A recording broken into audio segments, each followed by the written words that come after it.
So we're entering the kind of dead period for the NBA. Although, as we'll get to later, we do have the Olympics kicking off soon, and the W recently had their All-Star weekend. But with that, it seems to come a little bit of reflection from the national podcast show, NBA Twitterati. Twitterati. And it seems like recently people have kind of like doubled back on the Bucks and like actually dug in and seen like, oh, like literally everything went wrong for that team last year. There may be valid reasons why, you know, they flamed out in the first round. You know, bad coaching hire, made a substantial change to their team literally the day before training camp. Injuries abound. They didn't have their top two players for 70% of the first round matchup. Never really got going. Never had a good runway with all their top players playing a full minutes load for an extended period of time. Like there's just a lot going on that contributed to what wound up being a lost season. Like sometimes that just happens, and unfortunately, it was the Bucks last year. So with that, it seems like people are kind of saying, you know, don't sleep on the Bucks. Like they've fortified their lineup. They have Dame this year for the offseason, like where he actually has a full offseason. He's not, you know, taking it easy because he's scared of getting hurt before he gets traded. He's not.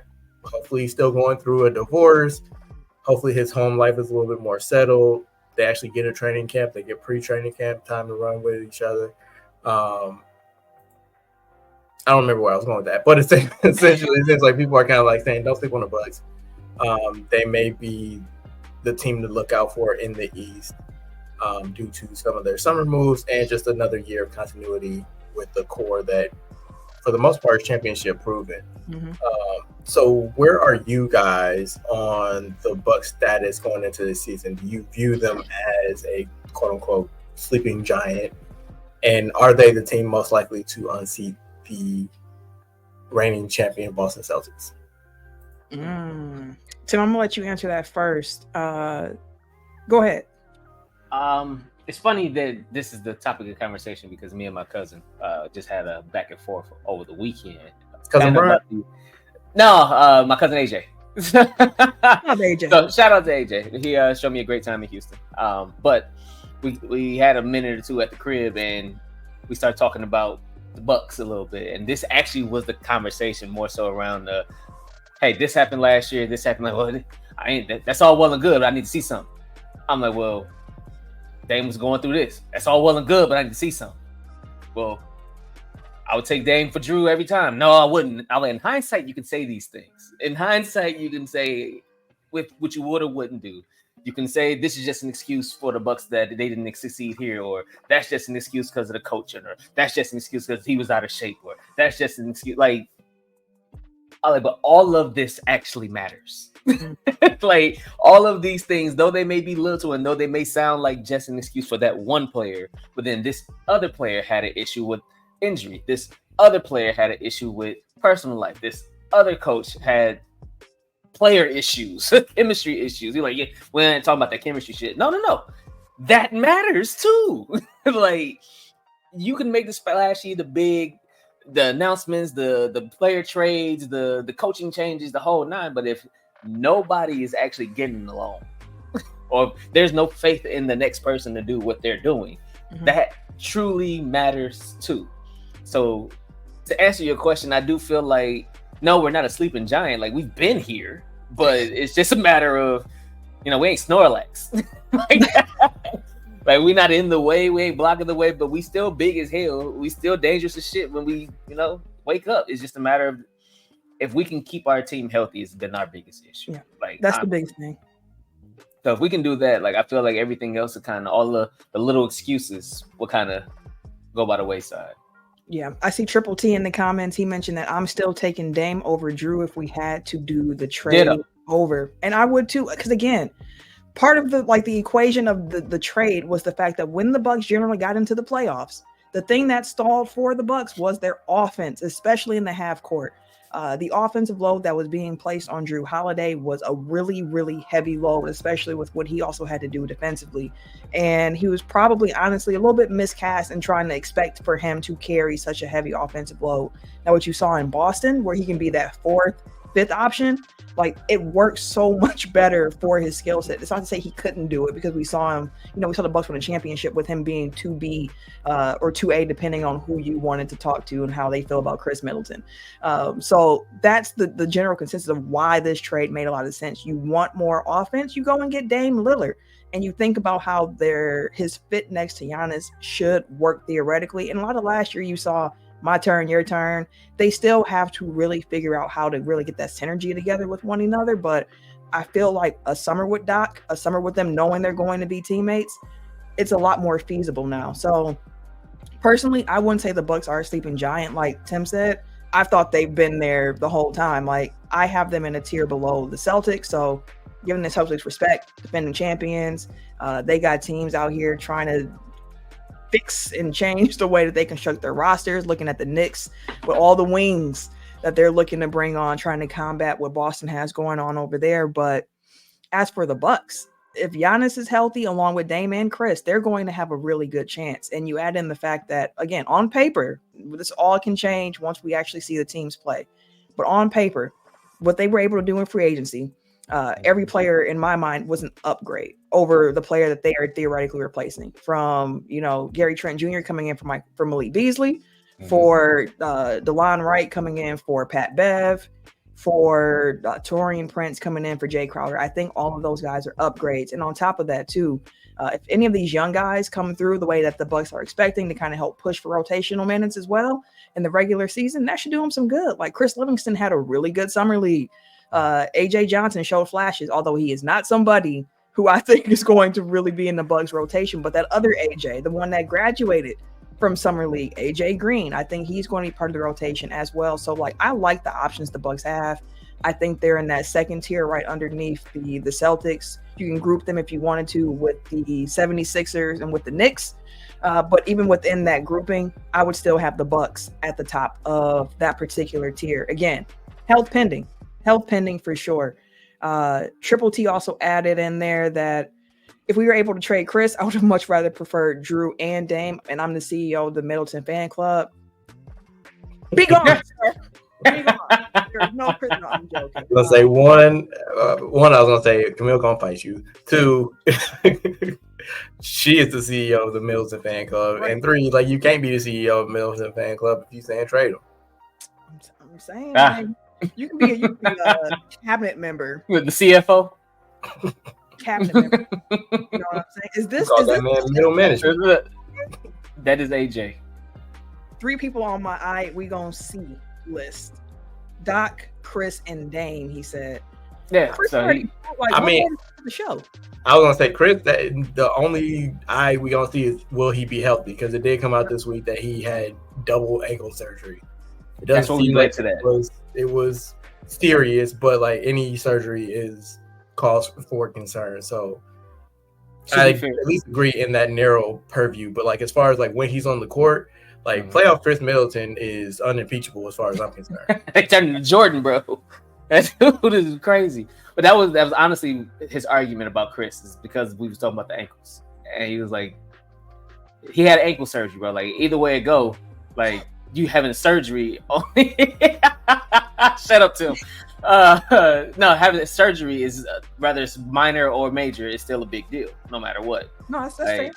I was like, yeah, I hear y'all, but did you see what the man did? Even though he needed surgery, with 2 bad ankles, 2 bad ankles, still going crazy.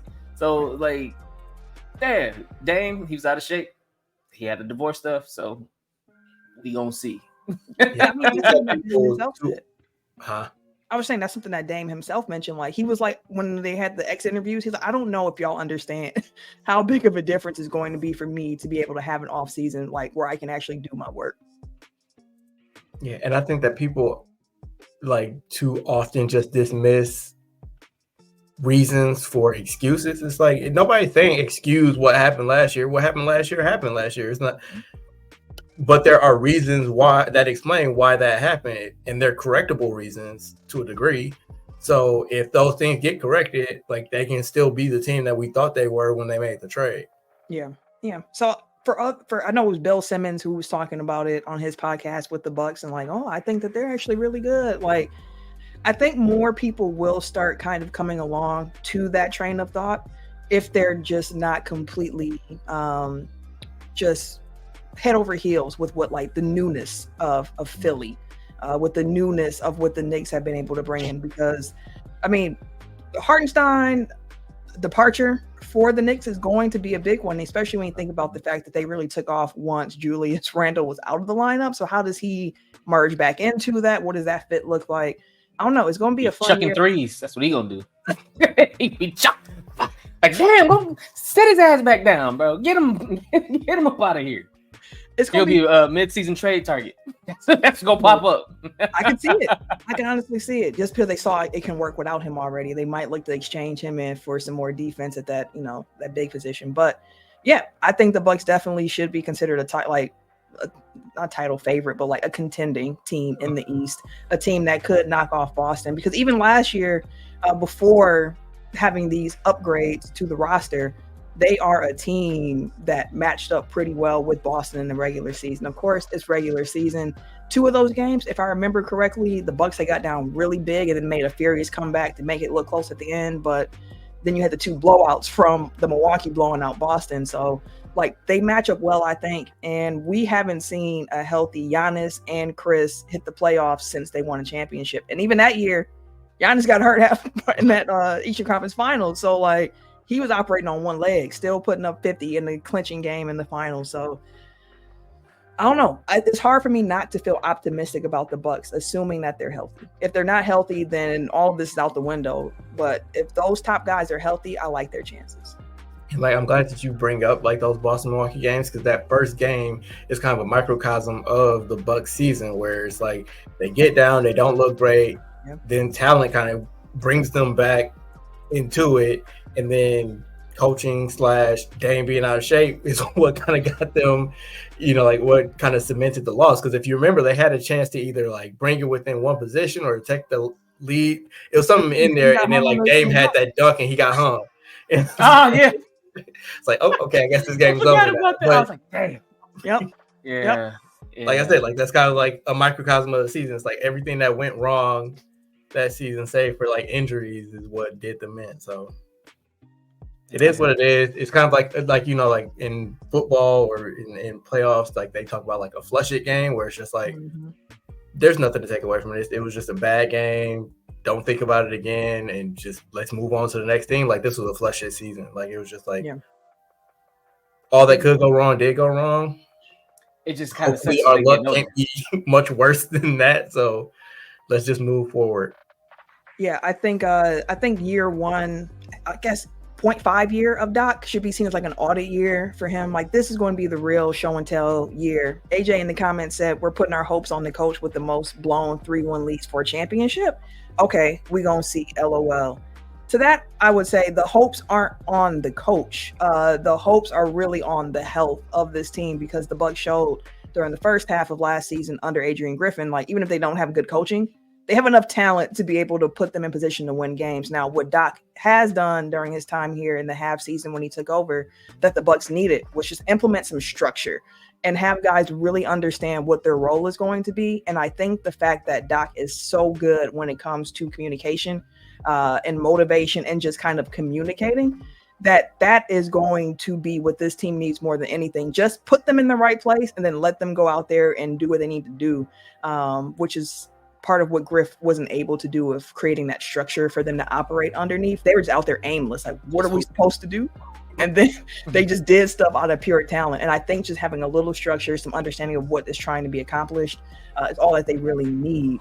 So we're going to see. Again, this is going to be a year for the Bucks where if it's another first round exit, it's going to be some big changes in Milwaukee. It's going to be some big changes for Milwaukee. Huge, bro. Yeah, and I'm glad that you said that, because the way that it's shaping up, honestly, like this might be a last dance type season for them, understanding that Brooke is a free agent after this year. Chris can opt out of his contract. I think Bobby has to be close to the end of his. Again, like it's kind of like shit or get off the pot. Like Doc just got here, but I'm sure his seat is always hot. Like Giannis is entering that window where it's like if you're gonna get like maximum value for him, like this is the time to trade him if that's what you're gonna do. I'm not saying like it's the Bucks decision, but I'm saying like if it's kind of like this is the time that both sides can look at it and be like, you know what, we had a great run. It's time to kind of. So it's like we either do this year or we not doing it, basically. So it's kind of like some teams like will crack under that pressure, and some be like, oh yeah, locked in, totally focused on like the task at hand. Shoot. Triple T added, I'm gonna need 08 Doc in the locker room. One thing that was interesting with JJ Redick's press conference when he was introduced as a head coach, which I know y'all like, what? How did we get here from there?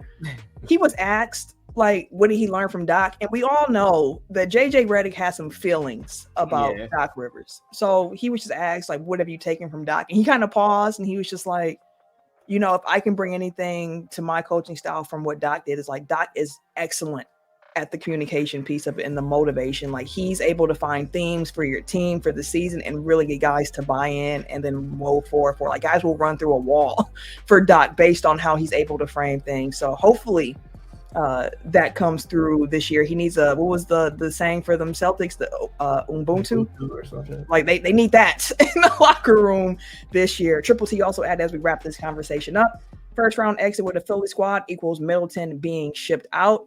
I don't think it's just that simple. I think it's a complete blow up of this team as we know it. I don't think it's a Middleton only proposition at this point, because the horse is probably gone because the owner is not going to want to keep playing this level of tax for a team that gets bounced from the first round 3 years ago. Like that can't happen. I can't imagine, bro. That's why they got it. Hey, listen, I'll be really curious to see through the regular season as well if you see these top three guys, Giannis, Dame, and Chris, just get more time off. They had a really good schedule with Chris, I think, with the like not playing the back-to-backs and just being careful with him. But I do wonder if we see that a little bit more with Giannis and Dame as well, just to kind of make sure that come playoff time, we're going to do everything in our power to make sure that they're healthy to go. So yeah, like for me, it's like the goal is home court advantage in the first round, like just top four. That's all I need. Whatever it takes to get to that point, like do the bare minimum. Essentially, like I want them to get reps together, but like if that means that we have to sacrifice some regular season wins because like you're resting all three of them on the second night of back to back, so be it. I'm with you on that one.